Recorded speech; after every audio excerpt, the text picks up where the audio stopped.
One evening, all of the information that I had collected for years all came together one instant in time and revealed a truth to me that absolutely blew me away.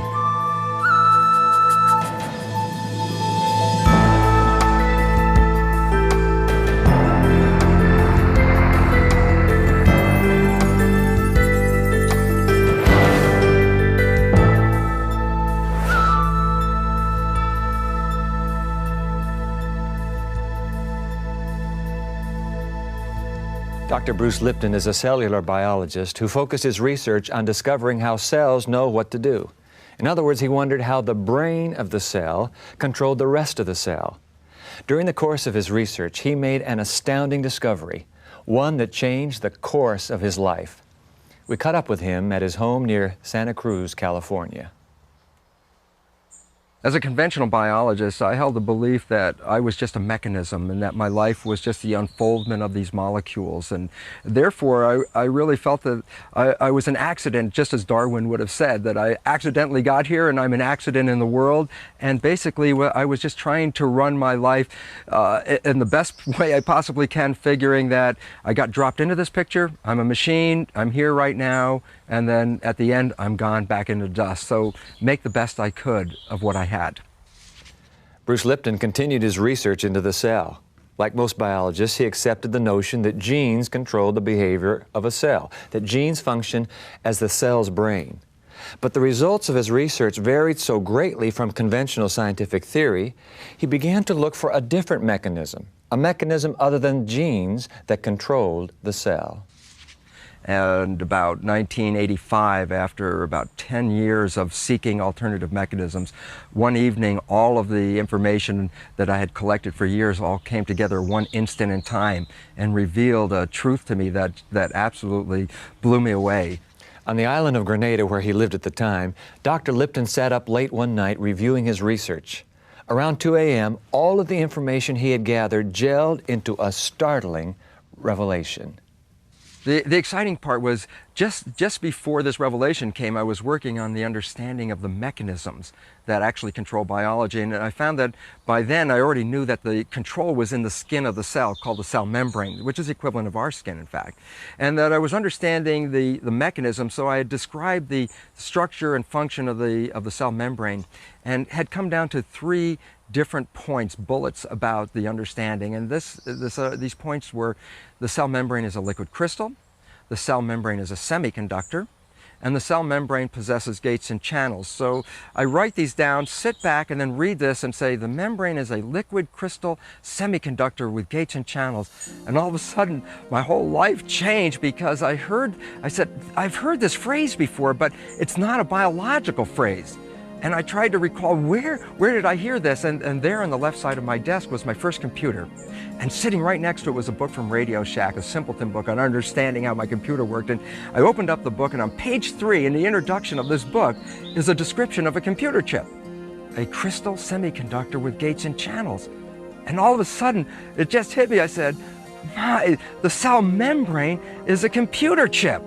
And the cell nucleus, where the genes are, is a hard drive where the genes were programs. And all of a sudden, it became perfectly clear that the environment was typing on the keyboard, which is the surface of the cell, drawing up programs from the genes to match the environmental signals. So as I perceive the environment, I select genes that will adjust my physiology and my body to meet that perception. The significance? What I believe is what I become. When Bruce Lipton realized the source of control over his cells came from outside his body instead of inside, it changed his entire perspective of reality and gave him a new understanding of God. Before this revelation, so to speak, my concepts regarding God and spirit were pretty much like most scientists, and that is that there might be a God, there might be spirit, but it wasn't necessary to invoke them to understand life. So scientists don't necessarily deny there's a God, but really suggest that if there's a God, God's probably busy doing other things, and that life can be understood just by the molecules and the mechanism. But after this understanding, it really revealed that there was much more to me than this physical reality, that there was an energy, a spirit, or a God that was controlling this biology that I was experiencing. With this new understanding, Dr. Lipton felt he had discovered, in a sense, the secret of life. And his excitement over that discovery brought about dramatic change. As a scientist, I work in my head doing all kinds of calculations, data, and all the experimental understanding, hypotheses, etc. But by the moment this realization of the mechanism of what actually controls life, when that actually hit me, there was a complete and profound physiological change in my body that I went from my head into my heart. Then the joy was so overwhelming that tears started to well up in my eyes, and I was feeling very choked up all about it. It was interesting because as a scientist, as I said, having been in my head all my life, this entrance into my heart changed my whole outlook and expression of life, and it was so peaceful. And the peace that came over me was, for the first time, I actually saw that I was more than just this body. For Bruce Lipton, the biology of a cell persuaded him that God exists. When we come back, we'll meet a former atheist whose pathway to God began with a study of physics.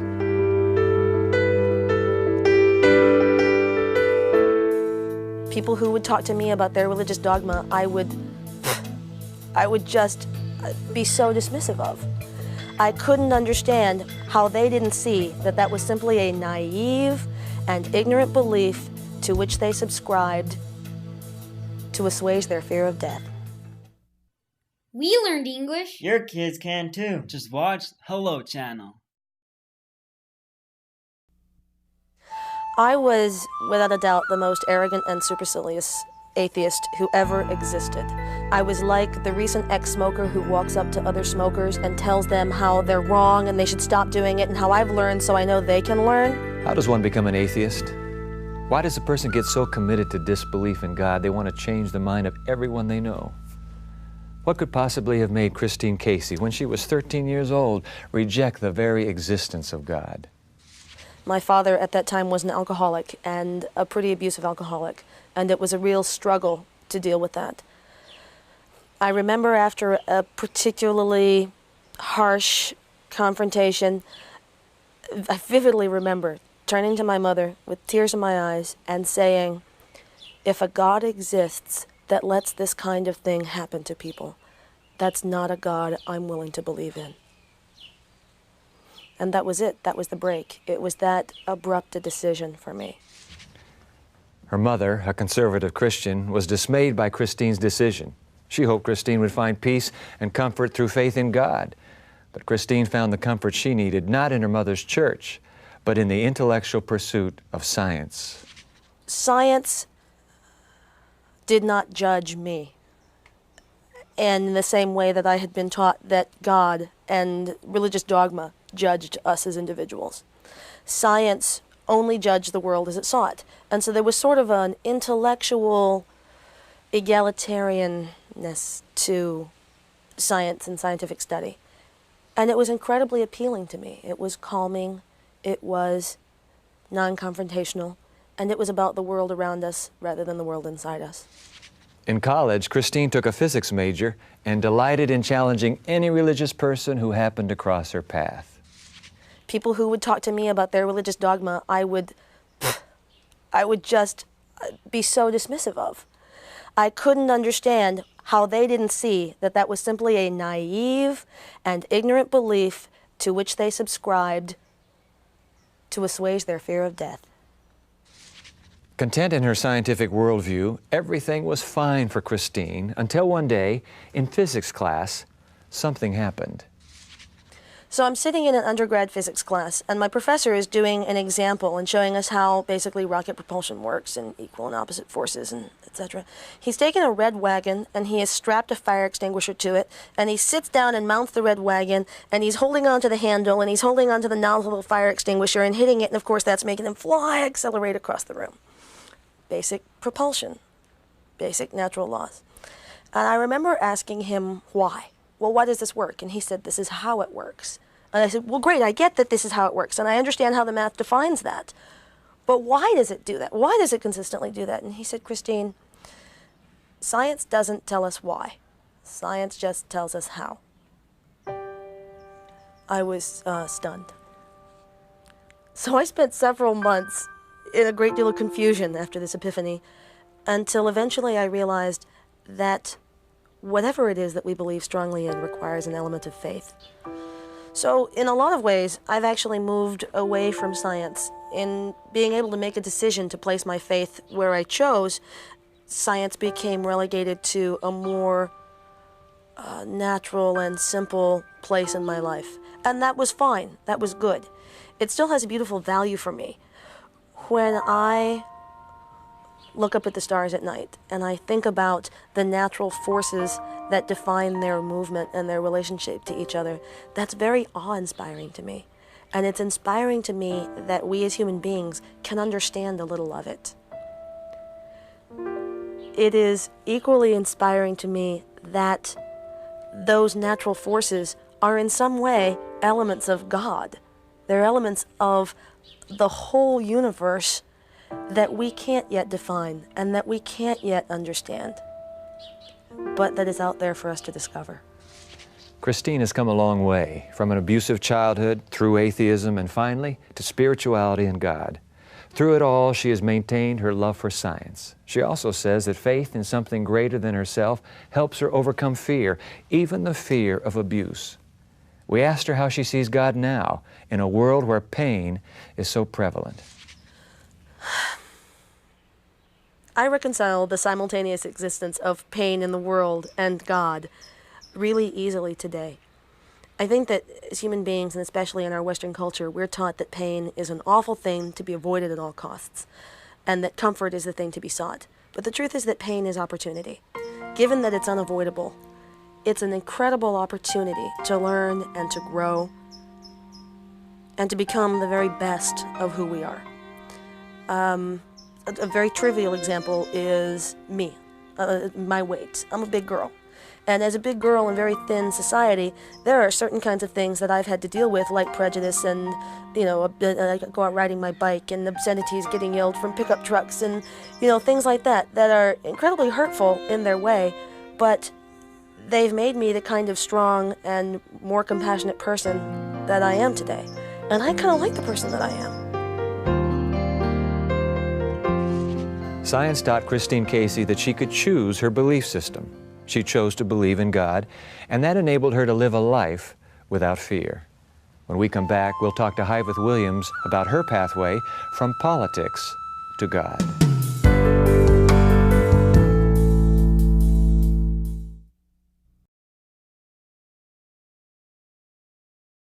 Hello. Hello. Hello. Hello. Hello.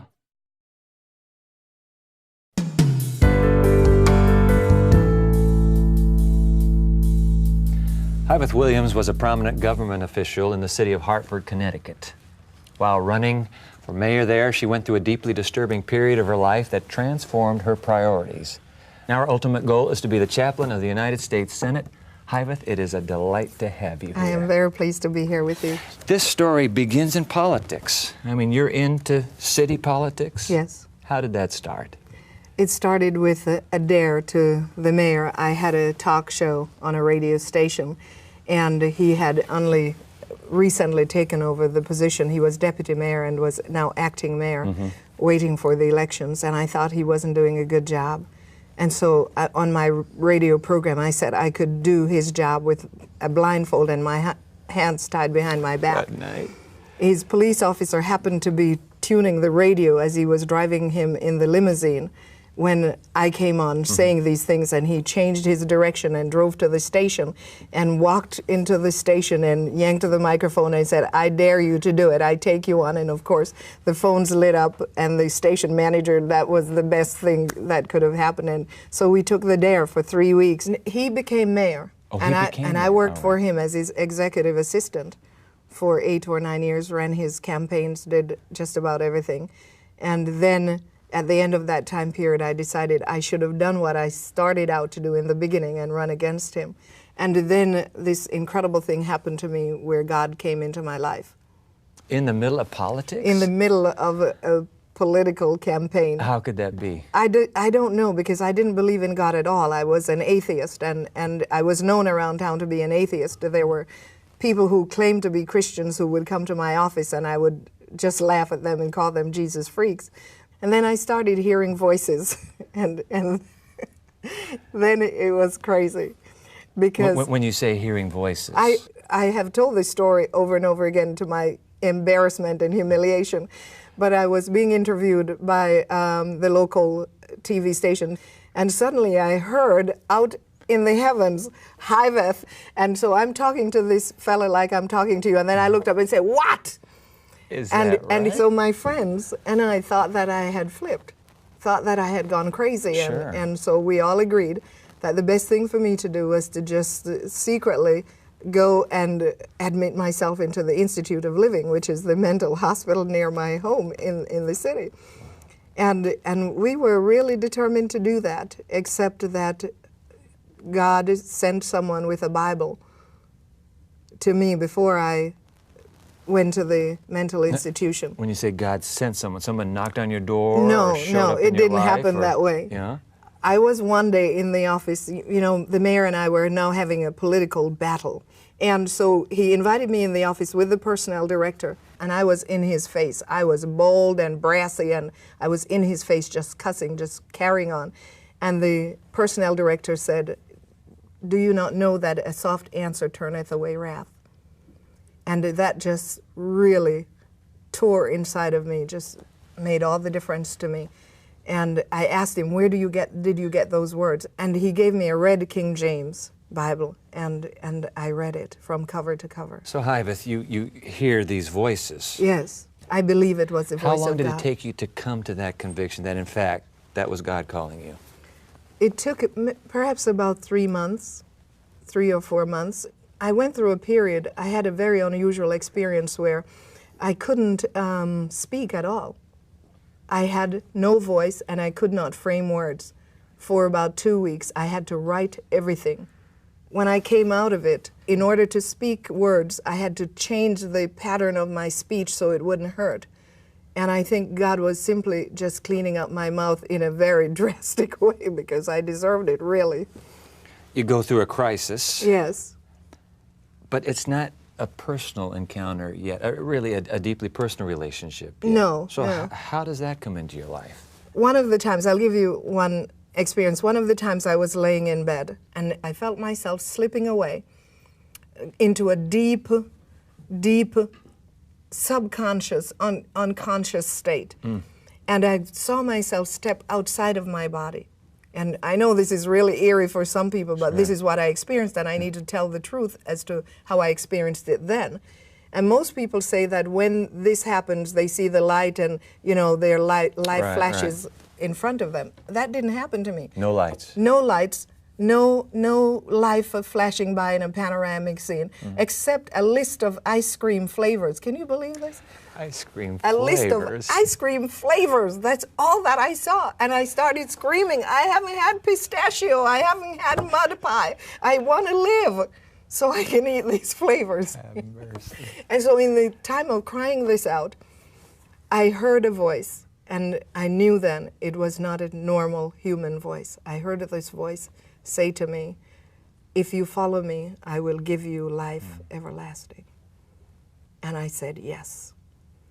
And he said, "You will know that I spoke to you because from now on, wherever you go, you will find a rose." There has never been a place that I've been that I have not. Even in the deepest winter, I've been in Nebraska when everything is covered with snow, and I've found a flower. I was walking one day, I was really down in the dumps, and I went to the lake, Lake Michigan, and I was just walking on the beach. It was covered with snow. I was walking on the lake front. Everything was snow. The water was covered. And I'm trudging along and I'm just depressed and I'm saying, "God, what do you want with my life? Why do you do this to me? Why do you put me through these terrible things?" Some people don't even believe me that I'm telling the truth. And I'm walking along and right there on the beach, in the middle of the snow, is this rose.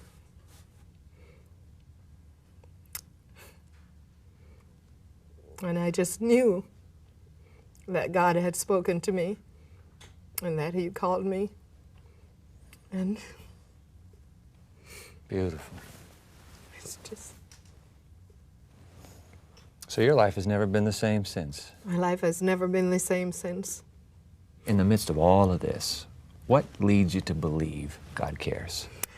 Because every person that's been born on the earth, whether they've accepted Him as God or not, are His children. We're all His children, and He loves us. He cares. He wants to protect us. He wants to deliver us. He wants to give us peace and life and safety. He wants us to be free to think and be creative and to live, to have abundant life. He is incredible.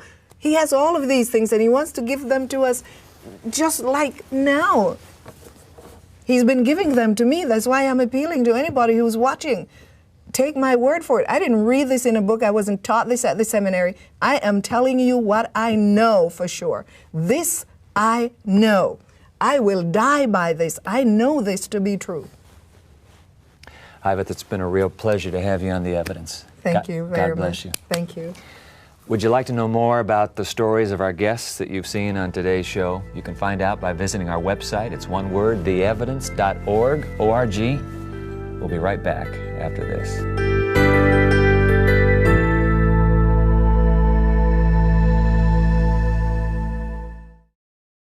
Learn English on your level, in your home, on your schedule. Introducing Hello Channel, an exciting new way to learn English as you build a better future. Join us and say hello.